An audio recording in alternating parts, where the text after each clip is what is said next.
आम्ही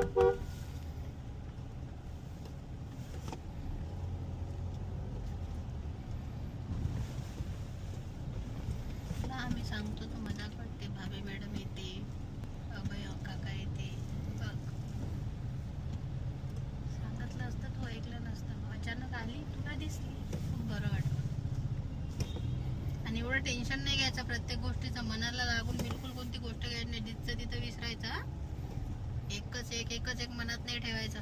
असं रडलं तर कसं चालणार बाबू सगळ्या गोष्टींसाठी. मग काय चिडचिड केवढं करते तू रे? हा, एवढा चिडचिड बरोबर नाही बाबू.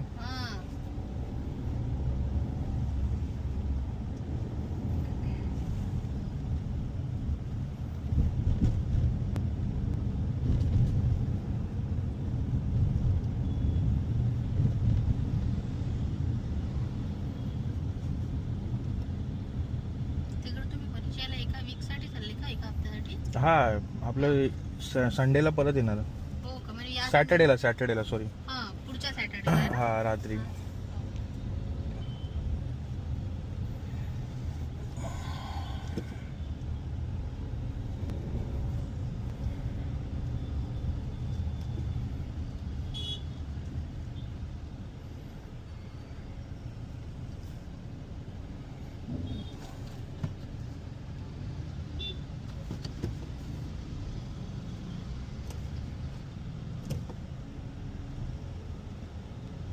जवळच आहे का हे पण? काय मॉल हे बाजूला. हे आपल्या इकडे दोन्ही पण मॉल आहे ना, एकदम 5-10 मिनिटाचं अंतर आहे. रिक्षाने तर मला वाटतं 30 रुपये होतात फक्त. इकडनं राईट मारला हायवेवरनं लगेच 2 मिनिटात. लेफ्ट मारला तर विवियाना आहे, राईटला कोरम. हे 2 मॉल आहेत ते सगळे जवळजवळ आहे. हे कोरम मॉल. आणि त्या दिवशी गेलो ते कोणचं? ते आधी विवियाना नाव होतं त्याचं. आता ते नाव बदली करून त्या लोकांनी लेक शोर केले.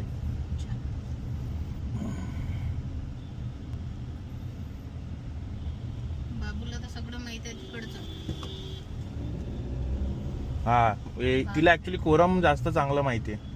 आणि विवियाना मोठं आहे, म्हणजे आपण जे गेलो ते मोठं आहे खूप. पण हे खूप छोटं आहे. म्हणजे हा छोटा मॉल आहे पण मस्त आहे. म्हणजे लहान मुलांचं चांगलं आहे ते. आता जे आपण जिथे जाणार ना ते खूप मस्त आहे. तिला ते आणि सेफ आहे. म्हणजे तिकडे एकदा आत शिरलं ना की 1 तास काय टेन्शन नाही. फक्त मागे उभं राहायला लागतं काय करते ते बघायला. कारण मोठी मुलं असली ना तर गोंधळ होतो. आता तिथे चाललो ना, तिथे फक्त ते जे जम्पिंग वाली एक जागा आहे ना तिथे लक्ष द्यायला लागतं. बाकी कुठेच नाही.